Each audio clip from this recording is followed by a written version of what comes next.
1 Korintiërs 3, vers 1 tot 9.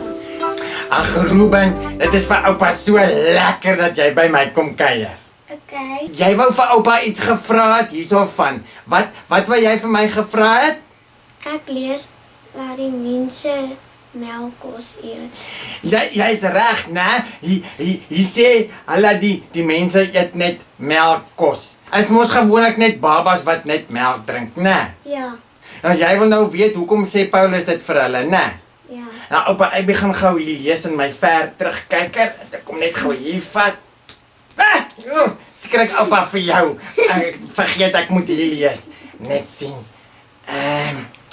Ja, en die name en Paulus en melkkos. Ja, en babas. Ek weet nie of ek met jou wil praat of ek wil lees nie.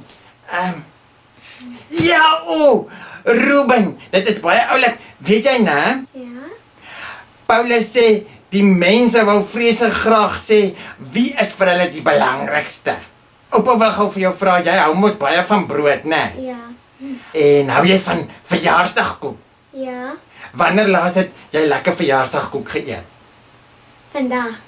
Het jy vandag verjaarsdagkoek geëet? Ja. Wat se koek was dit? Vanilla en chocolate. Vanilla en chocolate. Dis oupa se favourite. Nou, weet jy wie die koring geplant van daardie koek? Nee. Ja, oupa se kind. Jy sal nie weet nie want dit maak nie saak nie, né? Ja, dat maak nie saak nie. Dit is net die koek is so heerlik. Wie gee nou om wie die koring geplant? Maar weet jy wat sê Paulus? Ja. Hy sê dit wat Jesus gedoen het is so wonderlik.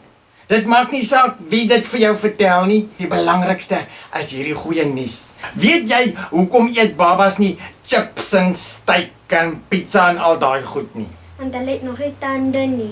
Jy's reg. Oupa se kind is slim. So, hulle is nog nie gereed vir al daardie grove kos nie. Maar Paulus sê julle is nou maar 'n bietjie soos babietjies wat nog nie gereed is nie. So, luister nou mooi. Dit maak nie saak wie vir jou vertel van Jesus nie. As dit vir jou belangrik is wie vir jou vertel het, dan is jy maar soos 'n babietjie wat nog nie kan steak eet nie.